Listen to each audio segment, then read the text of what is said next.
Good morning. This is Larry McMillan with Stock Market Update on Monday, February 22nd, before the market opens.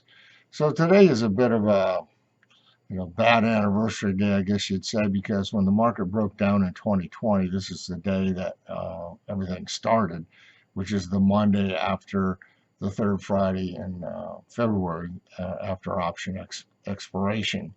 So, ominously, I guess you could say, the market's down about 30 points this morning in S&P terms before the opening. We wrote an article in the Option Strategist this week saying, could it really be 2020 all over again?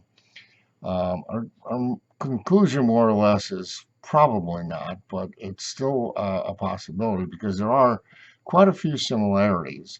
One, for example, is that S&P has been making new all-time highs, and that was the case last year. It just sort of fell apart immediately. So right now, support is at 38.70, and we've traded down to that level in the futures this morning. If we break 38.70 on a closing basis, I think it does warrant taking some bearish put spread positions. Below that, there's support at 3,700 and then 36.30. That's the crucial support, which is last December's lows. If that is taken out, we're probably heading into a bear market. The put-call ratios are still kind of moving sideways. They inched up a little bit on Friday, but really that's not a sell signal yet. In fact, just last week, the standard put-call ratio was as low as it's been since February of 1999. If it goes a little bit lower, it would be all the way back to the levels of 1997. So quite amazing in that statistic. The breadth oscillators are on sell signals right now, and the cumulative breadth indicators have not made new highs in the last couple of days, but that's not really a problem. It's more the breadth oscillator sell signals would be the problem. New highs have continued to outpace new lows, and that's still bullish, of course.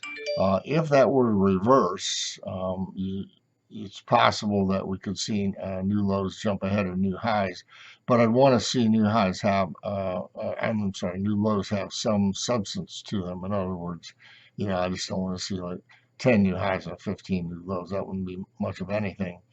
But if you had, say, 80 to 100 new lows, and that was more than new highs, then that would also be a sell signal.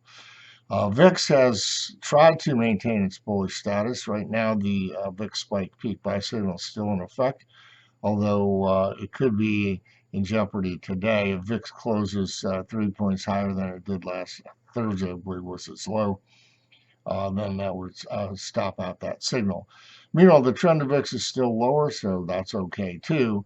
We'd be watching to see if the 20-day moving average of VIX and VIX itself were able to close above the 200-day.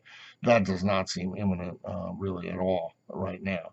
The term structure of VIX futures has maintained a bullish status as well, but if March, which is now the front month, were to close above April, then that would be also a sell signal. So there's a number of things setting up potentially negative.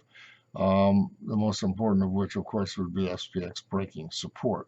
So while we have a couple of older sell signals still in place, the McMillan volatility bands and a realized volatility sell signal, we haven't had any new ones recently, but it looks like we're right on the brink of those now. So I encourage you to subscribe to our newsletters to stay up to date on these things daily because, as you know, this market can move quickly and things can change in a blink, just like they did a year ago. The week leading into February 21st, or actually I believe it was February 21st, was a nice, basically bullish one, a little selling at the end, and then everything fell apart the next week. So staying on top of these things daily is important. In any case, good luck trading and enjoy the week.